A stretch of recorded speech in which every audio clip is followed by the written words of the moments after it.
આપણે બનાવવાના છે બીટના લાડુ। તેના માટે આપણે લીધા છે થોડાક બીટ। તેને હવે આપણે ફરતીથી સાલ ઉતારી લઈશું ને પછી તેને ખમણીની મદદથી ખમણી લઈશું।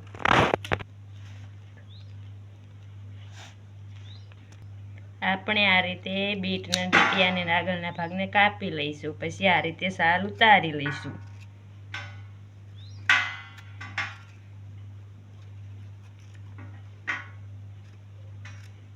ચાકુની મદદથી આપણા બીટની સાલ ઉતરી ગઈ છે, તો આપણે હવે તેને ખમણીની મદદથી ખમણી લઈશું। આ રીતે આપણા બીટ ખમણાઈને તૈયાર થઈ ગયા છે, તો હવે આપણે તેને બીટના લાડુ બનાવવા માટે બકડિયામાં શેકવા મૂકીશું। આપણે ગેસ ચાલુ કરી હવે બકડિયામાં આપણે 3 થી 4 ચમચી જેટલું ઘી નાખીશું।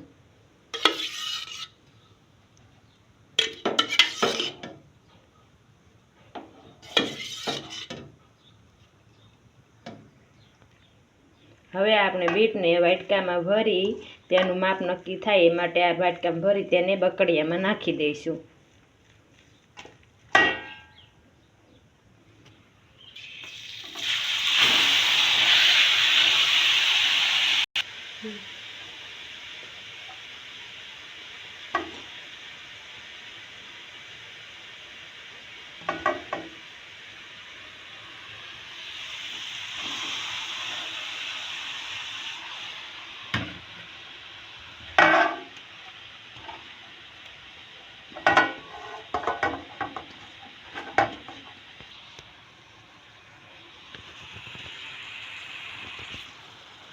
આપણે 3 વાટકા જેટલું સીણ નાખ્યું। આ માપનો વાટકો છે।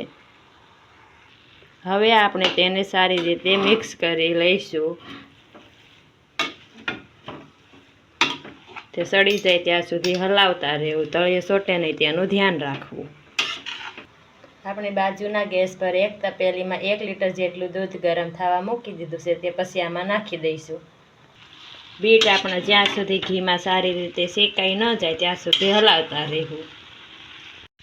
આપણે બીટને 20 મિનિટ સુધી ગેસ પર ચડવા દીધા છે, ફૂલ ગેસ પર। તેમાં જો આ રીતે પાણી ન રહે ત્યાં સુધી શેકાવા દેવા બીટને। હવે તેમાં આપણે સાઈડના ગેસ પર દૂધ જે ગરમ મૂક્યું હતું તે આમાં નાખી દઈશું।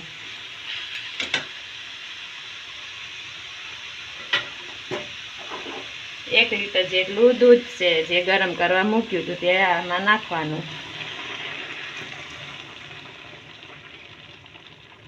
હવે તેને હલાવતા રહેવાનું। તળિયે ચોટે નહીં તેનું ધ્યાન રાખવું।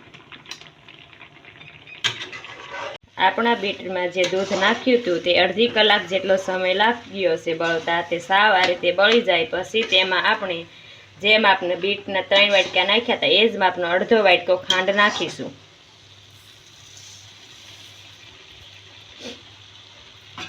પછી તેને હલાવીશું સારી રીતે। આમ ખાંડ મિક્સ થઈ જાય એમ। પછી ખાંડ ઓગળી જાય એટલે તેને બળવા દઈશું ખાંડને। પછી આપણે ચાખી લઈશું। જો મોળું લાગે તો આપણે ખાંડ પછી નાખીશું થોડીક વાસી। આપણે જે ખાંડ નાખી હતી તે ઓગળી ગઈ પછી તેને બળતા આપણે 15 મિનિટ જેટલી વાર લાગી છે। હવે આપણે બીટને તૈયાર છે, તો આપણે હવે તેમાં 1 ચમચી જેટલો બદામનો ભૂકો અને થોડુંક ટોપરું નાખીશું।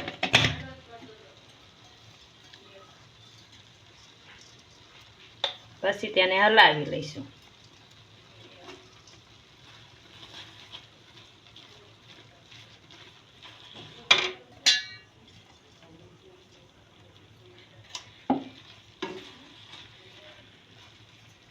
આપણે ટોપરું ને તે જે નાખ્યું હતું તેને સારી રીતે હલાવીને મિક્સ કરી નાખવાનું। પછી હવે આપણે ગેસ બંધ કરી દઈશું ને આને થોડી માટે ઠરવા દઈશું। પછી તેના લાડુ વાળી લઈશું। આપણું આ બીટનું તૈયાર છે જે ઠરવા મૂક્યું તે। હવે તેને આ રીતે લાડુ વાળી લઈશું ઝીણા ઝીણા બધા જ। પછી તેને આ રીતે ટોપરામાં રગડોળી લઈશું ફરતે।